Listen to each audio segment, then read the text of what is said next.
Hello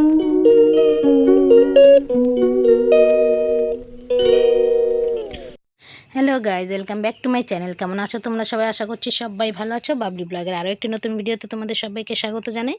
তো ভিডিওটা বেশ পুরনো, কিন্তু ওই যে সমস্যা, এডিটিংয়ের সমস্যার জন্য সময় হয়ে ওঠে না, তো এডিট করতেও পারি না, ভিডিও পোস্টও করতে পারি না। আর আমার গলার অবস্থা খুব একটা ভালো না, হয়তো বুঝতেই পারছো। তো সেই জন্য মাঝে মধ্যে একটু অসুবিধা হতে পারে, প্লিজ একটু অ্যাডজাস্ট করো, কেউ কিছু মনে করো না।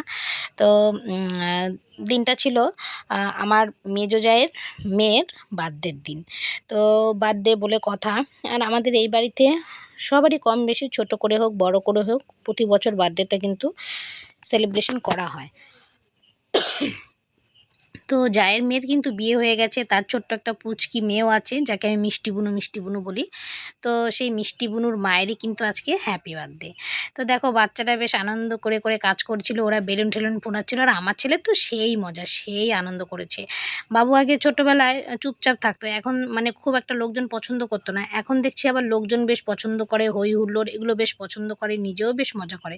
তবে মজা করতে গিয়ে কিন্তু ব্যথাও পেয়েছে, পড়ে গিয়ে ঠোঁটে লেগেছিল, দৌড়াদৌড়ি করছিল, সেখান থেকেই পড়ে গিয়ে ব্যথা লেগেছে, কি আর করা যাবে। যাই হোক, তো সকাল থেকে সেইভাবে ব্লগ স্টার্ট করতে পারিনি, যেহেতু বাড়িতে একটা অনুষ্ঠান ছোটো হোক কিংবা বড় হোক, কাজ তো সবারই কম বেশি থাকে, তাই না? তো এইদিকে রান্না বান্না দেখো চলছে। মেনুতে ছিল হচ্ছে ফ্রায়েড রাইস, আর ছিল হচ্ছে চিকেন কষা। তো রান্না কিন্তু দারুণ হয়েছিল। রান্না করেছিল আমার যে মেজো জায়ের বড় ভাই, সে ভীষণ সুন্দর রান্না করে। শুধু বড় ভাই বললে ভুল হবে, বড় ভাই আর বড় ভাইয়ের বউ, তো তারা দুজন মিলেই রান্নাটা করেছিল, খুব সুন্দর রান্না হয়েছিল। আর এই দেখো এখানে আমার মিষ্টি বুনুর হাতে একটা বেলুন বেঁধে দেওয়া হয়েছে, যেহেতু ওর মায়ের বার্থডে বলে কথা, ওকে বেলুন বেঁধে না দিলে কি হবে। তো ওর হাতে একটা বেলুন বেঁধে দেওয়া হয়েছিল, ও সেই বেলুন নিয়ে খেলছিল, আর আমাকে দেখো দেখো কীরকম হাসছে, দেখো খুব মিষ্টিও, জানো তো, মানুষ দেখলেই হাসে। আর কি বলবো, যাই হোক, তো খেলছিল, আর ওকে একটু ভিডিও করে নিলাম, কারণ ওরও যাওয়ার সময় হয়ে গেছে, ওরা বাড়ি চলে যাবে খুব শিগগিরই। তো এখানে দেখো ওই পুচকুটা কি সুন্দর সাজিয়েছে, সব সাজিয়ে গুছিয়ে রেডি করছে। কেক যেখানে বসে কাটা হবে সেই জায়গাটাও ও সুন্দর বেশি রেডি করে ফেলছে। আর এই দেখো কেকটা কিন্তু অসাধারণ ছিল, খুব সুন্দর ছিল, খেতে টেস্টি ছিল বেশ। তবে আমার ছেলে কিন্তু একটুও খায়নি, মুখেই দেয়নি, ও কোনো দিনও কোনো কেক, ও এই ধরনের কেকগুলো খায় না। এমনি যেগুলো হয় নর্মাল যে কেকগুলো হয় না প্যাকেটে থাকে, সেগুলো খায়, বাট এইসব কেক ও খায় না। তো কি আর করা যাবে। তো যাই হোক, এই যে এখন কেক কাটিং চলছে, আর সবাইকে ডাকা হচ্ছিল, আয় আয় আয়। তো সবাই মিলে একসাথে বেশ আনন্দ করলাম। ভালোই লাগে কিন্তু বাড়িতে এরকম যদি একটা ছোটোখাটো অনুষ্ঠান থাকে না, তো সবাই মিলে একসাথে, তো বেশ ভালোই লাগে কিন্তু। তো দিনটা খুব সুন্দরভাবেই কেটেছে আমাদের, সবাই মিলে হাসি ঠাট্টা মজা করে ভালোই কেটেছে। ওই দেখো আমার ছেলে যেহেতু ছোট, ও একদম পেছনে পড়ে গেছে। তো যাই হোক, সবাই ওকে আশীর্বাদ করো, ও যেন ভালো থাকে, সুস্থ থাকে। ঈশ্বরের কাছে এটাই প্রার্থনা করি আমি, সারা জীবন যেন ও ভালো থাকে, সুস্থ থাকে, স্বামী সন্তান নিয়ে যেন ভালো থাকে। প্রতি বছর ওর শ্বশুরবাড়িতেই করা হয়, কিন্তু যেহেতু এবছরও এখানে আছে, আর ওর শ্বশুরবাড়িটা অনেকটা দূরে, তাই সেখানে গিয়ে আর করাটা সম্ভব হয়নি। খুব শিগগিরই চলে যাবে, তো সেই জন্য বারবার যাতায়াত করাটাও খুবই কষ্টের, কারণ বাচ্চাটা তো একদমই ছোট। 3 ঘন্টা 3.5 ঘন্টা লাগে। ওই দেখো আমার ছেলেকে বলছে খাওয়ার কথা, আমার ছেলে বলছে না আমি খাবো না।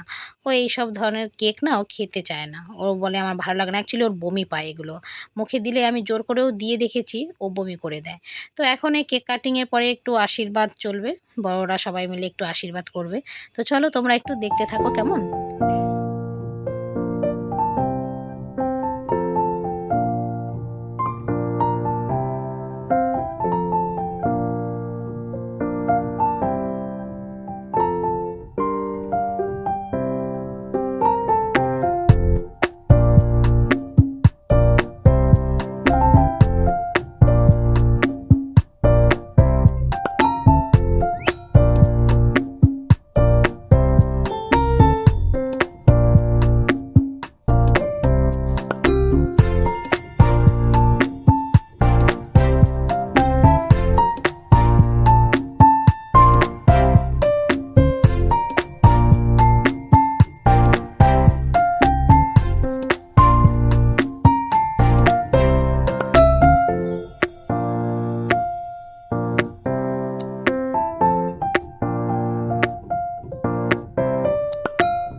তো এই যে সব খেতে বসে গেছে মোটামুটি।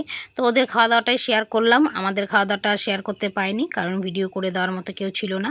তো যাই হোক, রান্না বান্না অনুষ্ঠান সব কিছু মোটামুটি ভালোই গেল, ভালোই লাগলো। তো চলো আজকের মতো টাটা, সবাই ভালো থেকো, সুস্থ থেকো, দেখা হচ্ছে পরবর্তী কোনো একটি ব্লগে। টাটা।